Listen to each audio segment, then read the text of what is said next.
Good morning students, welcome back. आज जो हम पढ़ने वाले स्टूडेंट्स वो हम देखने वाले हैं डिस्ट्रिंग सिचुएशंस ऑफ इलास्टिसिटी डिमांड। ठीक है, तो बेसिकली हमने कल जो पढ़ा था वो ये था कि आपके how many type of elasticity, फिर हमने जो है इलास्टिसिटी का मेजरमेंट देखा था और जो हमने इसके बाद में देखा वो स्लोप ऑफ डिमांड कर्व देखा। आज जो हम देखने वाले हैं वो सिचुएशंस देखने वाले हैं। मैंने आपको कल ही बताया था जब हम स्लोप ऑफ डिमांड कर्व पढ़ते हैं तब हम ये देखते हैं कि आपका जो डिमांड कर्व है उसका शेप कैसा होगा, उसका ढाल कैसा होगा, उसका स्लोप कैसा होगा। वो डिपेंड करता है the relationship between delta Q and delta P, the ratio between delta Q and delta P. आपके रेशियो पर डिपेंड करता है कि आपकी चेंज कितना हो रहा है क्वांटिटी में, आपके चेंज कितना हो रहा है प्राइस में, उसके अकॉर्डिंग जो होता है उसका स्लोप होता है। बट मैं आपको यहाँ पर टोटली कितने तरह के स्लोप होते हैं उसके बारे में बताती हूँ। होते तो 5 तरह के हैं बट आपकी बुक में जो है वो 3 ही तरीके दिए हैं, तो हम जो है वो 3 तरह को ही पढ़ने वाले हैं। Basically first is horizontal slope.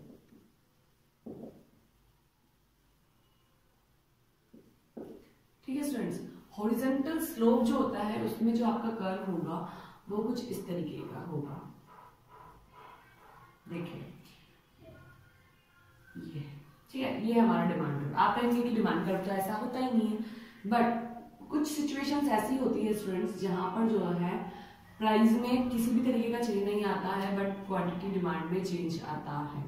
इसको हम कहते हैं ED इक्वल्स टू इंफिनिटी। ये साइन आपने बहुत बार देखा होगा, यहाँ पर इसी साइन को हम मेंशन करते हैं। ठीक है, तो इसमें क्या सीन होता है स्टूडेंट्स कि आप कहेंगे हॉरिजॉन्टल तो होता ही नहीं है कर्व, बट ऐसा होता है बहुत बारी सिचुएशन में कि आपकी प्राइस में कोई चेंज नहीं आता और क्वांटिटीज में चेंज आता है, बिकॉज हमारी जो नीड्स होती है वो चेंजेबल होती है, तो उसके अकॉर्डिंग चेंज आता है। मान लीजिए कि ये हम इक्विलिब्रियम लेते हैं, ठीक है, ये हमारी क्वांटिटी है। यहाँ पर क्या सीन होगा कि हमारे प्राइस सेम टू सेम है बट हमारे जो लोग हैं कुछ समय के लिए बाहर रहने के लिए चले गए हैं। ठीक है, जैसे मेरी फैमिली में 5 जने हैं, हम 2 जने जो हैं 2 महीने के लिए कहीं और चले जाते हैं रहने के लिए, एग्जाम प्रिपरेशन के लिए और कहीं और। ठीक है, तो उस समय जो मेरे घर का जो ग्रोसरी आने वाली है वो हम जो है बहुत कम लेकर आएंगे, तो उसके लिए जो है प्राइस वही होने पर भी हम अपनी ग्रोसरी की क्वांटिटी जो है वो कम कर लेते हैं। मैंने एग्जाम्पल दिया है आपको, यहाँ पर कोई भी चीज हो सकती है, तो हमारा इक्विलिब्रियम चेंज होकर इवन हो जाएगा। ठीक है, सेम प्राइस पर ही मेरे जैसे कि मान लो कि हमारे घर में शादी है तो गेस्ट आना स्टार्ट हो जाते हैं, तो मेरी जो ग्रोसरी होगी वो मुझे ज्यादा लानी पड़ेगी। प्राइस में कोई चेंज नहीं हुआ है बट फिर भी मुझे उसी समय में ज्यादा लानी पड़ती है, तो ये Q1 हो जाए, Q2 हो जाएगी। ठीक है, तो ये बताता है कि there is no change in price but the quantity is almost change. Quantity जो है यहाँ पर चेंज होगी, हो सकता है वो इंक्रीज हो सकता है डिक्रीज हो, उसकी सिचुएशन डिपेंड करती है कि आपके खुद के घर में किसी चीज की डिमांड क्या होने वाली। तो ये जो है आपका डिमांड कर्व है इंफिनिटी के बराबर है, हॉरिजॉन्टल शेप में है, इसका जो स्लोप होगा वो हॉरिजॉन्टल होगा। ठीक है, यहाँ पर हम इस तरीके से इसको बताएंगे। E तो हमारा इक्विलिब्रियम था, OP जो है हमारी प्राइस थी, OQ हम क्वांटिटी लेते थे। ठीक है, बट इक्विलिब्रियम चेंज होता है E1 पर, और क्या होता है पीछे खिसकता है, इसमें डिक्रीज हुआ है। ठीक है, OP प्राइस अभी भी सेम है और OQ 1 हो जाती है क्वांटिटी डिक्रीज होकर। ठीक है, फिर E2 आपका नया इक्विलिब्रियम आता है जो आगे शिफ्ट हुआ है इसलिए इंक्रीज हुआ है। OP अभी भी सेम है और OQ1 जो से चेंज होकर OQ2 पे आ जाते हैं, वो भी इंक्रीज होकर। इस तरह की इक्वेशन भी आपको बना के बतानी है। ठीक है, उसके बाद आता है आपके second type of slope. Second हमारा आता है वर्टिकल डिमांड कर्व। यहाँ पर क्या सिचुएशन होती है स्टूडेंट्स, ऐसा कर्व होगा आपका। अब आप कहेंगे ऐसा तो डिमांड कर्व होता ही नहीं है।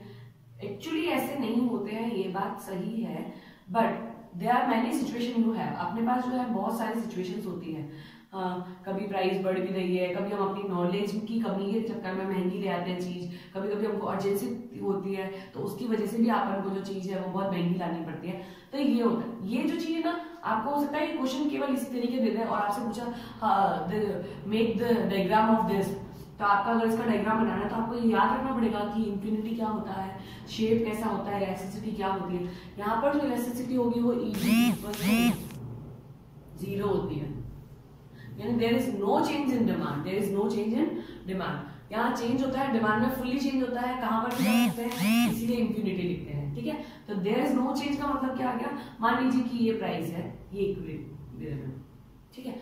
मेरे घर में मैं सिर्फ अकेली रहती हूँ, ठीक है, जस्ट इन केस मेरे घर में मैं सिर्फ अकेली रहती हूँ, तो प्राइस है और ये क्वांटिटी में परचेज करती हूँ, ओपी प्राइस पर मैं ओपी क्वांटिटी परचेज करती हूँ। कोई चीज मान लो कि महंगी हो गई है, महंगी हो गई है तो प्राइस इंक्रीज हो गई होगी, इंक्रीज होने पर भी मैं उसी को उतना ही लाती हूँ, क्योंकि ऐसा तो नहीं है कि महंगी हो गई तो मैं खाना बंद कर दूँ, पॉसिबिलिटीज नहीं है। एक अकेला बंदा क्या करेगा, खाएगा तो सही सही। तो इसीलिए जो है इक्विलिब्रियम चेंज हो जाता है। मान लीजिए कि कुछ समय के लिए मैं अपने फैमिली में शिफ्ट हो जाती हूँ, तो प्राइस कम हो गई, तो उसके बावजूद भी मेरी डिमांड तो वही रहेगी। फैमिली में नहीं शिफ्ट हुई, वही रहती हूँ, उसके बावजूद भी अगर प्राइस कम हो गई है तो क्या मैं एक्स्ट्रा कंज्यूम करने लग जाऊंगी, ऐसा पॉसिबल नहीं है। ये बेसिक वो चीजें होती हैं जिनका हम जो है, जैसे मान लीजिए नमक है, शक्कर है, ये ऐसी चीजें हैं जिनकी प्राइस इंक्रीज भी हो जाती है तो भी हम उतना ही कंज्यूम करते हैं, और डिक्रीज हो जाती है तो भी उतना ही कंज्यूम करते हैं। ये बेसिकली रेगुलर वाली चीजें होती है। जैसे हम ये कह सकते हैं कि एक महीने में जो है मेरे घर में शक्कर अगर 5 किलो उठ रही है, 5 किलो हम यूज करते हैं, कंज्यूम करते हैं, तो शक्कर 35 रुपए किलो हो चाहे वो 25 रुपए किलो हो, मुझे घर में 5 किलो ही शक्कर लानी पड़ेगी। समझ में आ गया? तो ये वो वाला सीन होता है, ठीक है। इस सिचुएशन में आप इक्वेशन कैसे बनाएंगे, ये देखिए आप, ई है अपना, इस पर हम ओपी प्राइस यूज करते हैं और ओक्यू जो है क्वांटिटी आप लेते हैं। E1 हो गया है इंक्रीज होकर, तो OP1 इंक्रीज हुई है but OQ is same. E2 पर जो है डिक्रीज हो गया है, OP2 हो जाती है आपकी प्राइस डिक्रीज होकर, पर अभी भी क्वांटिटी सेम। तो ED इक्वल्स टू 0 आपको शो करता है कि there is no change in demand, और ED इंफिनिटी आपको शो करता है कि there is always change in demand, not change in the price, ठीक है। And the last one is hyperbola,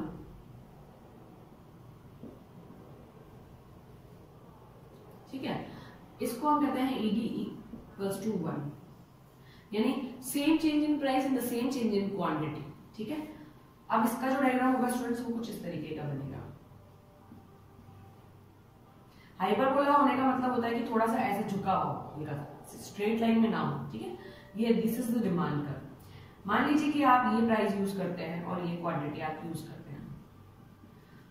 अब इसका मतलब ये होता है कि आप जितना प्राइस में चेंज करेंगे एज इट इज चेंज होने वाला है आपकी क्वांटिटी में। ये हमने पी में चेंज किया, ये क्वांटिटी में। आप देखेंगे कि ये P1 का जो गैप है वो Q1 के गैप के बिल्कुल इक्वल होता है।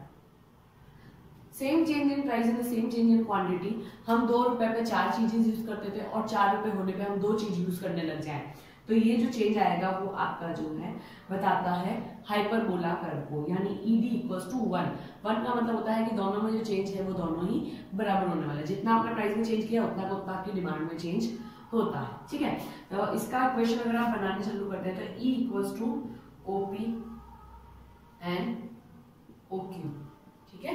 अब E1 चेंज हो जाता है आपका, इसका आपको मेंशन करने की जरूरत नहीं है कि वो ऊपर गया है या नीचे। अगर आप करना चाहते हैं देन इट्स योर चॉइस, ठीक है। और OP1 जो है हमारा इंक्रीज होके होता है और OQ1 जो है आपका डिक्रीज होके होता है, ठीक है। ये इस तरीके से आपको इक्वेशंस बनानी है। And the 3 type of elasticity demand, the curve is 3 type, मैंने आपको बता दिया, E infinity, E0 and the E1, ठीक है। इसमें प्राइस में चेंज नहीं होता है, ओनली चेंज इन डिमांड, और इधर जो है क्वांटिटी डिमांड में चेंज नहीं होता है, total change in price. And यहाँ जो है the same change between price and quantity of demand. Clear है? ये हमारा 3 टाइप ऑफ है। उसके बाद आपका इसका लास्ट टॉपिक बचेगा जो हमारा फैक्टर इलास्टिसिटी, हम कह सकते हैं प्राइस इलास्टिसिटी को जो जो इफेक्टिव फैक्टर होते हैं उनके बारे में हम यहाँ पर पढ़ेंगे। ओके स्टूडेंट्स, तो आपको यहाँ से रिलेटेड कोई प्रॉब्लम आती है तो आप पूछ सकते हैं। Thank you.